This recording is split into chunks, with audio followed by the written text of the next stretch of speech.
नमस्कार, जम्मू कश्मीर का ये बुलेटिन देख रहे हैं आप और मैं हूं प्रियंका गुप्ता आपके साथ। बुलेटिन की शुरुआत करेंगे जम्मू की खबर से, क्योंकि जम्मू में जहां कोरोना केसेस का ग्राफ बढ़ता हुआ नजर आ रहा है, वहीं पर जम्मू में अब डॉक्टरों और पैरामेडिकल स्टाफ पर भी कोरोना हावी होता नजर आ रहा है।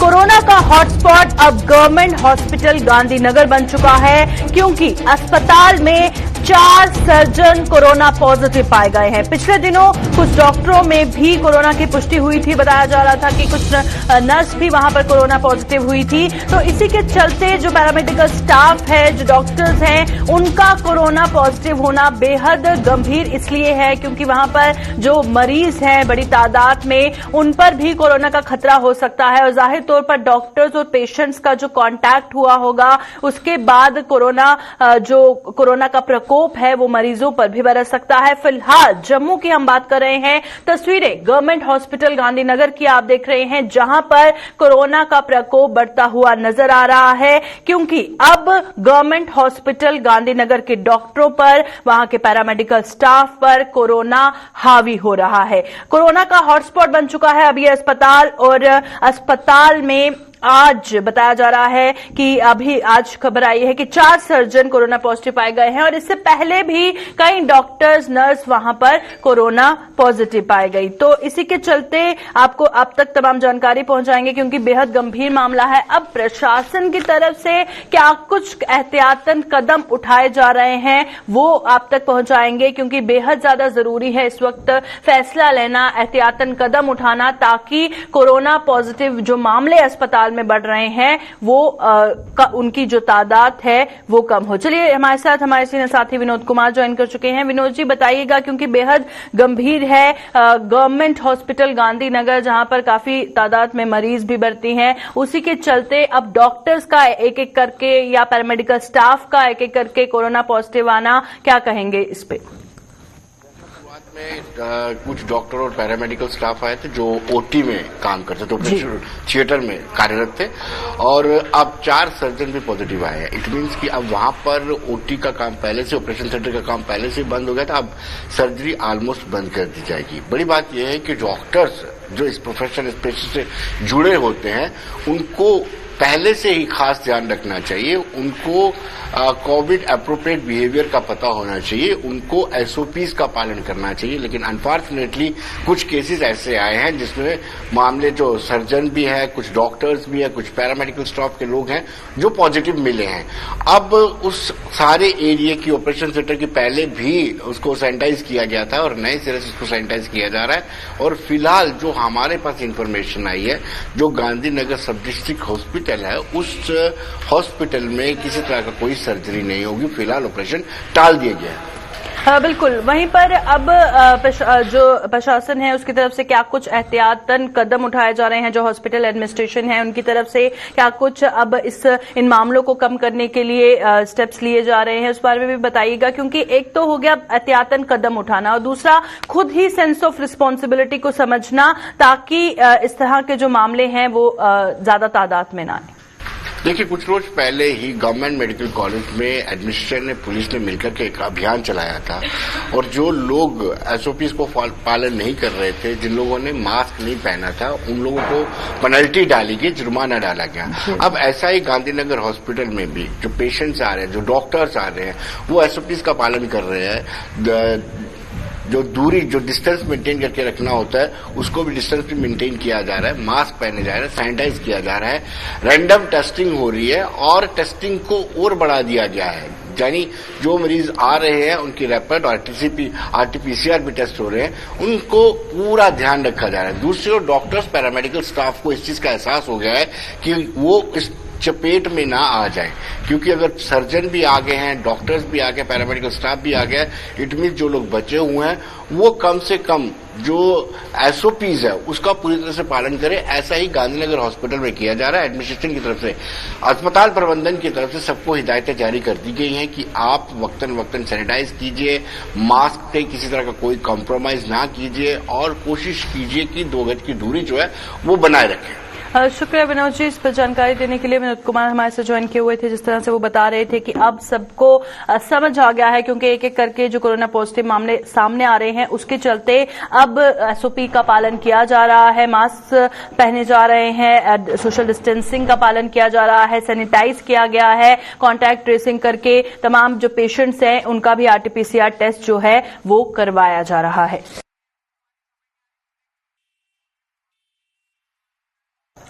जम्मू के बाद अब रुक करते हैं किश्तवाड़ का, क्योंकि किश्तवाड़ में एक बड़ी लापरवाही स्वास्थ्य विभाग की देखने को मिली है। जहां पर हम डिजिटल इंडिया की बात करते हैं, डेवलपमेंट की बात करते हैं, वहां पर आप अंदाजा लगाइए कि एक अस्पताल में सिटी स्कैन मशीन पिछले 4 महीनों से खराब पड़ी हुई है, उस पर कोई ध्यान देने वाला नहीं है। जो वहां के लोग हैं उनको काफी परेशानियों का सामना करना पड़ रहा है, क्योंकि जिसको भी टेस्ट करवाना होता है सिटी स्कैन मशीन खराब होने के कारण वो वहां पर नहीं करवा पाते हैं। लोगों के प्रदर्शनों के बावजूद स्वास्थ्य विभाग लंबी ताने सोया हुआ है और बिल्कुल भी सुनी नहीं जा रही वहां के लोगों की। सिटी स्कैन करवाने जम्मू या फिर निजी सेंटरों का रुख लोगों को करना पड़ता है। अब देखिए, अब जब किश्तवाड़ के डिस्ट्रिक्ट हॉस्पिटल में ये फैसिलिटी नहीं है, 4 महीनों से नहीं है, और 4 महीने हो चुके हैं खराब पड़े हुए मशीन, किसी का ध्यान नहीं गया ये तो हम कह नहीं सकते हैं, पर हां ध्यान जाकर भी लापरवाही की गई है ये बिल्कुल साफ है।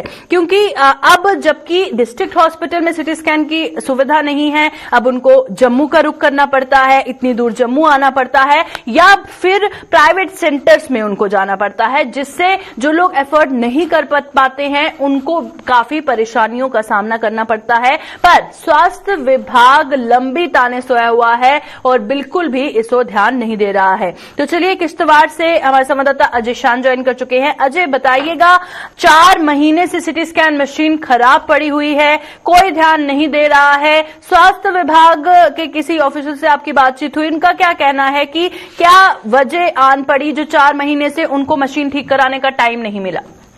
देखिए प्रियंका, करीब 4 महीने से जब सेकंड वेव अपने चरम सीमा पर थी कोविड की, तो तब से ये मशीन खराब पड़ी हुई है। बताया जा रहा है कि इसका जो पावर सप्लाई के लिए यूपीएस है वो खराब पड़ा है और 8 से 10 लाख रुपए इस पे खर्चा आता है। कहीं ना कहीं फंडिंग के इनका अरेंज नहीं हुई, जो पहले बात में बताई गई फंड्स अरेंज नहीं है। लेकिन अभी जो हमारे पास खबर है कि इसके लिए टेंडर यूनाइट किए गए हैं और आने वाले कुछ समय में ये जरूर किश्तवाड़ पहुंचेगी। लेकिन तब तक जो दिक्कतें लोगों को हो रही हैं वो एक बड़ा मामला खड़ा हुआ है, क्योंकि लोगों ने इसको लेके प्रोटेस्ट भी किया। कई बार इन्होंने प्रोटेस्ट करते हुए आलिया अथॉरिटीज तक बात पहुंचाई, लेकिन जिस तरह से, जिस रफ्तार से इस पर एक्शन होना चाहिए था, क्योंकि आपको पता है कि जब तक इन्वेस्टिगेशंस कंप्लीट नहीं होगी, डॉक्टर्स ट्रीटमेंट पूरा नहीं कर पाएंगे, तो उसके चलते एक छोटे से मसले के लिए भी लोगों को डोडा या जम्मू का रुख करना पड़ रहा है। तो जहां इस इलाके की ज्यादातर आबादी जो है गरीब तबका है, तो वही इतना बड़ा बोझ उन पर डालना। यहाँ पर पूरे डिस्ट्रिक्ट में एक ही मशीन है जो भी डिस्ट्रिक्ट हॉस्पिटल में है, और वो भी पूरी तरह से नॉन फंक्शनल है, जिसके चलते यहाँ की गरीब आवाम को भारी दिक्कतों का सामना करना पड़ रहा है। उसके ऊपर ये एरिया एक्सीडेंटल प्रोन है, मिलिटेंसी प्रोन है। तो इस तरह के मशीन्स के नॉन फंक्शनल होना 4 से ज्यादा महीने होने को हैं। कहीं न कहीं क्षेत्र को नजरअंदाज करने का आरोप लगाया जा रहा है विभाग पर, क्योंकि लोगों का कहना है कि अगर विभाग समय पर कदम उठाता तो जो मामला अब कहीं ना कहीं सक्रियता नजर आ रही है, तो पिछले 5-4 महीने में कुछ नहीं हुआ, जिसके चलते लोगों में नाराजगियां जरूर देखी जा रही हैं प्रियंका। बिल्कुल, और वहीं पर अब जबकि वहां के लोग हैं, अब उनको जम्मू का रुख करना पड़ रहा है या फिर उनको निजी सेंटरों में जाना पड़ रहा है। पर ये भी समझने वाली बात है कि जो लोग एफर्ट नहीं कर सकते इतनी दूर आना या प्राइवेट सेंटरों में जाना, उनके लिए क्या, वो किस तरह से अपना इलाज करवा रहे हैं? देखिए, यहाँ पर अगर इस तरह के कोई पेशेंट है तो पहले उसको एम्बुलेंस अरेंज करनी है। एम्बुलेंस आपको मुफ्त में नहीं मिलेगी, वो भी आपको पेमेंट करके मिलेगी। कुछ एनजीओ बेशक यहाँ पर सक्रिय हैं जो इसको फाइनेंस करती हैं, डीजल वगैरह देती हैं, अपनी गाड़ियां दे रही हैं, लेकिन फिर भी कहीं ना कहीं लोगों को दूसरों के सामने, खासकर जो गरीब तबका है, हाथ फैलाने पड़ रहे हैं। जो सुविधा एट डोर स्टेप दिए जाने के दावे सरकार की तरफ से किए जा रहे थे, वो अब खोखले नजर आते यहाँ साफ दिख रहे हैं। क्योंकि करीब 4 से 5 महीने ऊपर से जबकि थर्ड वेव कोविड की जो दस्तक दे रही है, ऐसे में सिटी स्कैन एक अहम टेस्ट माना जाता था। लेकिन इस सब के बीच जिस तरह से यहाँ के सिस्टम को नजरअंदाज किया गया है, पोस्टें खाली हैं, दूसरे कई मसले हैं, और खासकर जो सीटी स्कैन कई महीनों से लंबित पड़ी खराब पड़ी है, तो उसके चलते जो गरीब आवाम है कहीं ना कहीं कई लोग तो चंदा करके भीख मांग के बाहर खासकर डोडा या जम्मू जा रहे हैं इलाज करके, क्योंकि किश्तवाड़ डिस्ट्रिक्ट में भी प्राइवेट सेक्टर में भी इस तरह की कोई मशीन नहीं है। ये सबसे बड़ी मामला ये बन गया है कि आपको अगर सीटी स्कैन का टेस्ट कराना है डोडा जाना पड़ेगा या डोडा से आगे आपको जाना पड़ेगा। तो आप खुद अंदाजा लगा सकते हैं कि तब तक पेशेंट जिसको चोट लगती है उसकी हालत क्या होगी, उसका ट्रीटमेंट कैसे होगा। तो एक बड़ी समस्या यहाँ पर खड़ी हो गई है। उम्मीद तो जता रहे हैं कि आने वाले समय में ये जो मशीन का जो सप्लाई पावर का सिस्टम है वो ठीक हो जाएगा, लेकिन जैसे पहले भी एश्योरेंस दिए गए इस बार भी एश्योरेंस है। देखने वाली बात होगी कि ग्राउंड पे रियलिटी क्या होती है। जी बिल्कुल, शुक्रिया अजय तमाम जानकारी देने के लिए और ग्राउंड से सच्चाई पहुंचाने के लिए, क्योंकि हायर अथॉरिटीज को ये समझने की जरूरत है कि जहां पर आप बड़े बड़े दावे करते हैं डेवलपमेंट के, विकास के, जहां पर बताया जाता है कि डिजिटल इंडिया की बातें होती हैं, वहां पर एक बेसिक सुविधा, स्वास्थ्य सुविधा नहीं है लोगों के पास। और उसी के चलते उम्मीद करते हैं कि जल्द से जल्द ये जो स्वास्थ्य विभाग के ऑफिशियल्स हैं उनकी जवाबदेही हो कि क्यों 4 महीने से सीटी स्कैन की जो मशीन है उसे ठीक नहीं किया गया है। जहां पे हमने आपको किश्तवाड़ में स्वास्थ्य विभाग की लापरवाही के बारे में बताया, अब रुख करेंगे रामबन का, जहां पर बिजली विभाग की बड़ी लापरवाही सामने आई है और रामबन के पोगल अपर इलाके के लोगों की सूली पर जाने लटकी हैं, क्योंकि बिजली विभाग की लापरवाही बड़े हादसे को न्योता दे रही है। लोगों के घरों को छूकर बिजली की तारें निकल रही हैं और विभाग की व्यवस्था कई जिंदगियों पर भारी पड़ सकती है। आप देखिए कि कोई भी बड़ा हादसा इससे हो सकता है, क्योंकि जो बिजली की तारें हैं वो लोगों के घरों को छूकर निकल रही हैं। उसी के चलते अगर कोई बड़ा हादसा हो जाता है तो इसका जिम्मेदार कौन है? बिजली विभाग की बड़ी लापरवाही सामने आ रही है। उसी के चलते क्यों कोई एक्शन नहीं लिया जा रहा, हम जानेंगे। रामबन से हमारे संवाददाता नदीम ज्वाइन कर चुके हैं। नदीम, बताइएगा कि रामबन का जो पोगर अपर इलाका है, यहाँ के लोग इतनी देर से मुश्किलात में हैं, आवाज उठा रहे हैं कि हमारी जानों को खतरा है, क्यों कोई एक्शन नहीं लिया जा रहा है इस हवाले से? जी बिल्कुल, देखिए प्रियंका, मैं आपको एक चीज बता दूं, जो विजुअल सभी प्ले हुए हैं ये असेंबली कॉन्स्टिट्यूएंसी बानीहाल है, डिस्ट्रिक्ट रामबन है और एरिया जो है अपर पोगल का है, जहां पर आप देख रहे हैं कि किस तरह से रेजिडेंशियल हाउसेज के पास से बिजली की तरसील गुजर रही है। सब पेड़ों को इस्तेमाल में लाया गया है बिजली की तरसील घर घर पहुंचाने का। एक चीज मैं आपको बता दूं, जो एक बात कही जाती है कि जनाब घर घर बिजली की तरसील पहुंचाएंगे, तो जाहिर सी बात है वो पहुंच रही है। लोगों ने कई बार शिकायत की कि जनाब हमें बिजली बिल काफी आ रहा है, तो जाहिर सी बात है कि जिस घर में बिजली की तार पहुंचे तो वहां बिजली का बिल भी पहुंचेगा। लेकिन एक चीज अहम रह जाती है इन दोनों चीजों के बीच, वो ये चीज रहती है कि बिजली जो है, बिजली का बल्ब जो है हर घर में रोशन हो, हर घर में उजाला हो। लेकिन जब हम अपर पोगल एरिया की बात करें, वहां के लोगों का ये मानना है जनाब, क्योंकि पोगल एक पहाड़ी इलाका है, बर्फ वहां पे काफी ज्यादा होती है और बर्फबारी का सिलसिला जब हो तो तब वहां पे बिजली गुल हो जाती है और लोग अंधेरे में रहते हैं। अगर मौसम गर्मा के दौरान भी अगर बारिश हो जाए तो वहां पर से बिजली जो है गायब हो जाती है और उसकी वजह कहीं ना कहीं ये है, देखिए पोल डैमेज होंगे तो जाहिर सी बात है बिजली गायब होगी। लेकिन जब आपके पास सरसब्ज पेड़ पौधों का इस्तेमाल है, कहीं गड़े जो सीधा पोल है उनको इस्तेमाल में लाया गया है अपने बिजली की तरसील को घर घर पहुंचाने तक, लोगों के सामने परेशानी है। अब मौसम सरमा की आमद है, लोगों की शिकायत रहेंगी जनाब बिजली नहीं है, बिजली डिपार्टमेंट ये कहेगा नहीं जनाब बर्फबारी हुई है। लेकिन बर्फबारी के साथ साथ वहां पे बिजली न पहुंचने का एक ये भी काज है कि वहां पर जनाब बिजली डिपार्टमेंट के पास खंबे ही नहीं, वो सीधा खंबे हैं वहां पर जो लकड़ी के हैं, घरों के आसपास से बिजली गुजर रही है, हाइट कोई ज्यादा है नहीं, काफी ज्यादा रिस्क रहते हैं। और उसके बाद सब इस्तेमाल में लाएंगे तो जाहिर सी बात है कि बिजली को काफी एहतियात बरतने की जरूरत है और एहतियात जाती है कि जनाब को बंद कर दिया जाता है। मिला करके कहें कि पहाड़ी इलाका है जहां पर हम ये कहें कि इस इलाके पर सियासत तो की जा रही है, कई सालों से सियासत की जा रही है, जनाब हम निजाम को सुधारेंगे, हम निजाम में बेहतरी लाएंगे। लेकिन हमने देखा है कि अगर किसी ने कोशिश की होती निजाम में बेहतरी लाने की, तो भी मुंतखबा वहां से रहनुमा है जो जीत कर जाती है इख्तियार पर बैठने, अगर उन्होंने कोशिश की होती इस निजाम को बेहतर करने की, इस निजाम में सुधार लाने की, आज कोविड के शर्मा के बिजली सप्लाई मिलती, वहाँ पे डिजिटल इंडिया का जो है पूरा फायदा वो लोग उठा पाते, वो सब चीजें हमें कोतल इलाके से काफी दूर नजर आ रही है कि बिजली निजाम ऐसा ना हो तो वहाँ हम किसी भी बेहतरी की कर सकते। जब आप मोबाइल फोन का इस्तेमाल नहीं करेंगे, आप न्यूज नहीं देख पाएंगे, जहाँ ऑनलाइन क्लासेस की बात करें, लेकिन वो सब चीजें के अलावा मुमकिन है कहाँ। और ये सवालिया निशान तो सरकार है जो बड़े बड़े दावे तो करते हैं कि जनाब हम आवामी मसाइल को हल करने की कोशिश कर रहे हैं। अगर हल करने की कोशिश कर रहे हैं तो तस्वीर से जो चीजें आया होती है उन पर आपकी नजर क्यों, वो उन लोगों की नजर से ओझल क्यों है जिनका वो दावा कर रहे हैं। और कुल मिलाकर ये कहूँ कि मौसम शर्मा की कोविड के लोगों की जो परेशानियां है जो कई वर्षों से चलते आ रही है, बिजली को आने वाले वक्त में जब बारिश और बर्फबारी का सूखा होगा तो उन लोगों के सामने परेशानियां फिर खड़ी हो जाएगी। शुक्रिया नदीम तमाम जानकारी हम तक पहुंचाने के लिए। जिस तरह से नदीम बता रहे थे कि जवाबदेही किसी की भी नहीं है और बड़े बड़े दावे किए जाते हैं और उसी के चलते लोगों की जानों से जो बिजली विभाग खेल रहा है उसका जवाब जल्द आए, इसी की उम्मीद जो है वो लगाई जा रही है और तमाम एक्शन इस पे लिया जाए ताकि लोगों की जानों पे जो खतरा मंडरा रहा है उससे लोग बच पाए।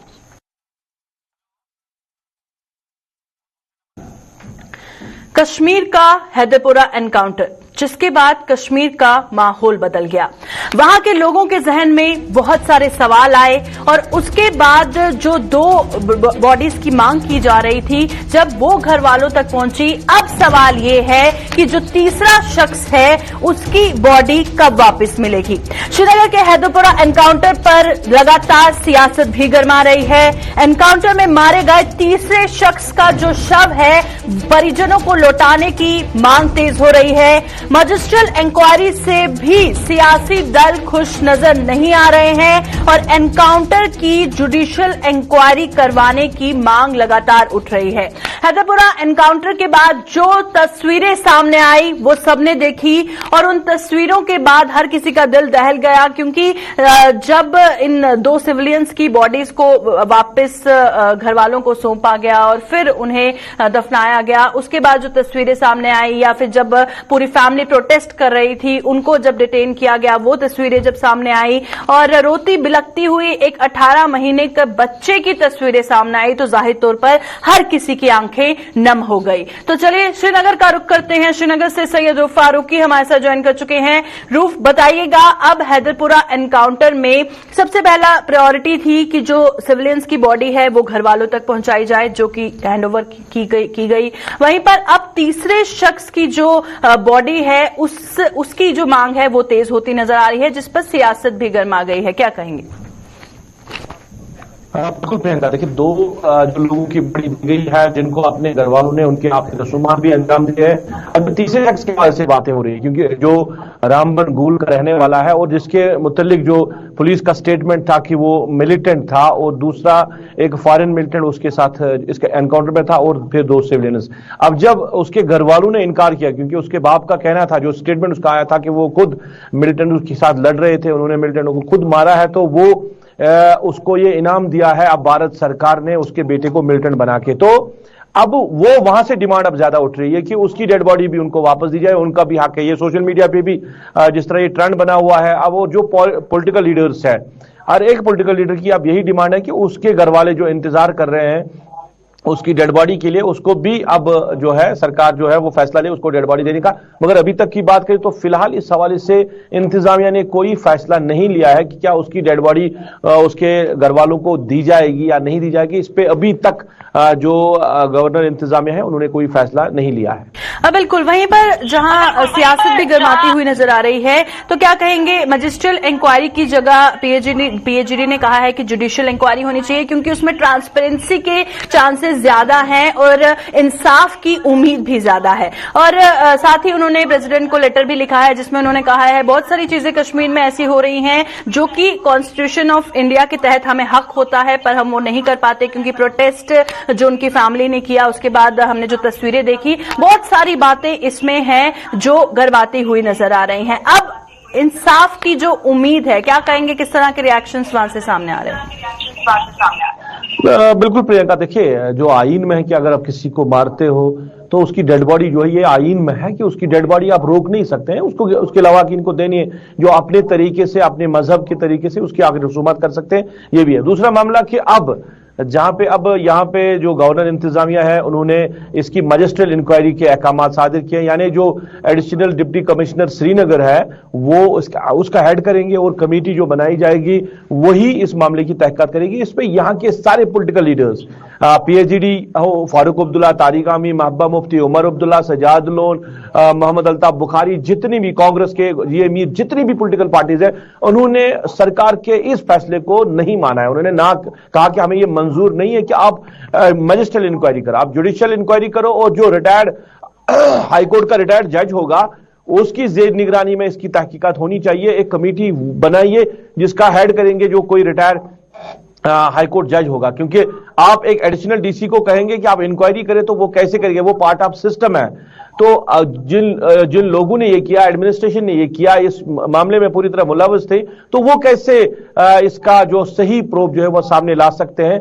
तो ये कहीं ना कहीं अब आवाज उठ रही है। अब सरकार किस तरह इस मामले को देखेगी, क्या वाकई में सरकार जो है अपना फैसला बदलेगी और मजिस्ट्रियल इंक्वायरी के बजाय आप जुडिशियल इंक्वायरी के अहकाम सादिर करेंगे, अभी सामने कुछ नहीं आ रहा है। मगर डिमांड जो है वो जुडिशियल इंक्वायरी क्या है, चाहे हम लॉयर्स की बात करें, सिविल सोसाइटीज की बात करें, पॉलिटिकल पार्टीज की बात करें, सोशल मीडिया पे जो ट्रेंड बना हुआ कि नहीं जुडिशियल इंक्वायरी होनी चाहिए और हकाइक जो है वो सामने आने चाहिए कि क्या असल वाक़ा हुआ था, क्या मामला था, क्यों आम शहरियों को मारा गया है। अब बिल्कुल आखिर में बताइएगा रूफ जी, कश्मीर की अगर हम बात करें, एक हो गया बॉडीज वापस करना, दूसरा हो गया इंसाफ मिलना, पर तीसरा हो गया माहौल को सामान्य करना, क्योंकि हैदरपुरा एनकाउंटर के बाद जिस तरह का माहौल वहां पे बना हुआ है और आम आवाम का उस पर क्या कुछ कहना है। देखिए प्रियंका, माहौल तो वैसा ही है। अभी कैसे माहौल आप बेहतर करने की बात कह सकते हैं, क्योंकि जो आपके सामने 2 दिन पहले वाक़ा हुआ है, तो 2 दिन के बाद जिस तरह यहां हालात बने हैं, तो आप कैसे कह सकते हैं कि माहौल जो है वो सही बन रहा है। जैसे गवर्नमेंट अब बार बार कह रही है कि अब जम्मू कश्मीर में अमन आ रहा है और अमन कायम करने के लिए सरकार कोशिश कर रही है, मरकजी सरकार। आर्टिकल एब्रीगेशन के बाद तो बार बार ये कहा गया, मगर मैं आपको बताऊं कि साल 2019 यानी 5 अगस्त के बाद जब आर्टिकल एब्रीगेट हुआ, उसके बाद पहली बार आपको कल हुर्रियत कॉन्फ्रेंस की कॉल पे हड़ताल का असर देखने को मिला। यहां पे कारोबारी सरगर्मियां बंद रही, ट्रांसपोर्ट बंद रहा, मुकम्मल तौर कॉल का लबैक हुआ यहां पे लोगों की तरफ से कि यहां पे हड़ताल की गई है। तो अगर इस चीज को अमन कह सकते हैं तो फिर क्या कहेंगे, क्योंकि अमन कायम करने के लिए वैसी कोशिश करनी चाहिए। आपको लोगों को अपने साथ आगे लेके चलना है, वैसी चीजें नहीं हो रही है। हैदरपुरा वाकये के बाद कहीं ना कहीं हालात बदल रहे हैं और जो पिछले एनकाउंटर्स हुए हैं जहां पे जिनको फैक एनकाउंटर्स का नाम दिया गया, क्योंकि पुलवामा का वो जिसके वालिद ने कब्र खोद के रखी है, वो भी सामने आ रहा है कि मुझे क्यों नहीं इंसाफ मिल रहा है। तो कहीं ना कहीं यहाँ के आप जो लीडर्स है या सिविल सोसाइटीज है या वुकला है, वो कह रहे हैं कि सारे मामला की अब जांच होनी चाहिए, जितने भी लोग मिसिंग है जिनको फैक एनकाउंटर्स में मारा गया। तो अमन अभी नहीं कह सकते कि अमन पूरी तरह है, पर ये कह सकते हैं कि आज थोड़े बहुत हालात जो है वो सामान्य हो गए हैं श्रीनगर में या हैदरपुरा में। कल हड़ताल के बाद आज थोड़ा बहुत ट्रांसपोर्ट देखने को मिला, आज कारोबारी सरगर्मियां फिर से आहिस्ता आहिस्ता से खुलने लगी है। शुक्रिया रूफ, इस पर चर्चा करने के लिए हमारे साथ सैयद रूफ फारूकी श्रीनगर से ज्वाइन किए हुए थे। जिस तरह से वो बता रहे थे हालात बदले हैं, माहौल सामान्य करने के जो दावे किए जाते हैं फिलहाल ग्राउंड पर नहीं दिख रहा है, क्योंकि हैदरपुरा एनकाउंटर के बाद हर कोई डिस्टर्ब है, क्योंकि हर कोई इंसाफ की उम्मीद कर रहा है और आने वाला वक्त बताएगा कि कितनी जल्दी जो है इंसाफ मुकम्मल होता है। प्रधानमंत्री नरेंद्र मोदी द्वारा 3 कृषि कानूनों को वापस लेने की घोषणा के बाद भी संयुक्त किसान मोर्चा ने आंदोलन को जारी रखने की बात कही। संयुक्त किसान मोर्चा की इस घोषणा के बाद देश में फिर सियासत गर्मा गई है। संयुक्त किसान मोर्चा की इस घोषणा को लेकर जम्मू कश्मीर के पूर्व डिप्टी सीएम कविंदर गुप्ता ने किसान नेता राकेश टिकैत पर निशाना साधा। कविंदर गुप्ता के मुताबिक राकेश टिकैत जैसा नेता किसानों के हितों का नहीं बल्कि देश में अराजकता फैलाने का काम कर रहे हैं। वहीं प्रदेश कांग्रेस ने संयुक्त किसान मोर्चा के फैसले का समर्थन किया और प्रदेश कांग्रेस के प्रवक्ता कपिल सिंह ने कहा कि मोदी सरकार जनता में अपना विश्वास खो चुकी है और यही कारण है कि प्रधानमंत्री की घोषणा के बाद भी किसान उनके ऐलान से सहमत नहीं दिख रहे। इसके अलावा अन्य दलों के नेताओं का क्या कुछ कहना था, आइए आपको दिखाते हैं। जो लोग किसानों के नेता बने बैठे हैं टिकैत जैसे लोग वो विदेशी ताकतों के बल पर काम कर रहे हैं। वो उनका मतलब ये किसानों के हित के लिए नहीं, उनका मतलब है हिंदुस्तान में अफरा तफरी फैलाना। तो ये पहले से ही टूल किट जो जारी की गई थी ग्रेटा थनबर्ग की तरफ से या मियां खलीफा की तरफ से, उसका हिस्सा है। ये चाहते नहीं कि आंदोलन खत्म हो, ये कहते कि हिंदुस्तान में किसी न किसी प्रकार की अफरा तफरी फैलाए रखे। कि ये तो उनको समझने की बात है, जब सब चीजें एक जिम्मेवार व्यक्ति देश का प्रधानमंत्री ऐसी बातें करते हैं, उसके बाद ये लोग आपने पहले ही देखा कि जो लाल किले पर हुआ, जिस प्रकार से ये खालिस्तान वाली ताकतें, कुछ दूसरी ताकतें उसको खराब करना चाहती हैं हिंदुस्तान के माहौल को, ये उसी का हिस्सा है। जब प्रधानमंत्री ने कह दिया तो इस चीज को समझना चाहिए। केंद्र में जो भारतीय जनता पार्टी की सरकार है और प्रधानमंत्री नरेंद्र मोदी जी, उन्होंने जनता का विश्वास जो है वो पूरी तरह से खो दिया है। जिस तरह से उन्होंने इस देश की जनता से वायदे किए और अभी तक एक भी वायदा नहीं निभाया, चाहे वो 15 लाख का हो, चाहे वो 2 करोड़ रोजगार देने का हो, चाहे वो बाकी वायदे हों। इसीलिए जो किसान हैं वो इस सरकार के प्रति अविश्वास जता रहे हैं, क्योंकि 750 से ज्यादा लगभग किसानों की मृत्यु हो चुकी है। और इस देश में जब इतने किसानों की मृत्यु हो चुकी है और एक साल में इतनी मीटिंग्स किसानों के साथ की और उनको बरगलाने की कोशिश की, और उसके बाद अब ये किसान समझते हैं कि ये सरकार उनको बरगलाने की कोशिश कर रही है, और वो जो किसान हैं वो सरकार को प्रति अपना विश्वास नहीं रख पा रहे हैं, कायम नहीं रख पा रहे हैं। उसके पीछे जो कारण है वो सरकार की नीतियां हैं। लेकिन इसके लिए कानूनी प्रक्रिया का संपन्न होना भी बहुत लाजमी है। पार्लियामेंट के अंदर रूलिंग पार्टी को बिल लाना होगा और उस प्रक्रिया के तहत जो संविधान में निश्चित की गई है उसके मुताबिक इन तीनों कानूनों को विड्रॉ करना होगा।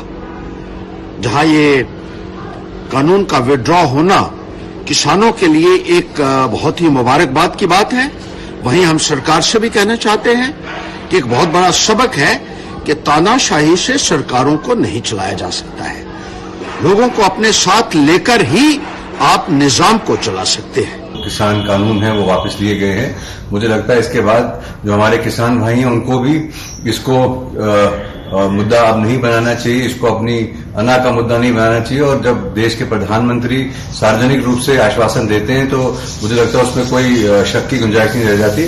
और उसके साथ साथ सरकार को भी चाहिए कि आने वाले जो पार्लियामेंट का सत्र है उसमें इन तीनों बिल काले कानून को रिवील किया जाए। और ऐसी जो स्थिति बनी हुई थी जिसमें बाहरी ताकतें इस हालात का फायदा उठा रही थी और जो देश का किसान था वो भी सड़कों पे था, चूंकि प्रधानमंत्री जी ने पहला कदम लिया है, भले ही देर से लिया है पर लिया है, तो उसका मान रखते हुए किसानों को भी थोड़ी नरमी अपने रवैये में दिखानी चाहिए। अभी के बुलेटिन में फिलहाल इतना ही। दीजिए इजाजत, नमस्कार।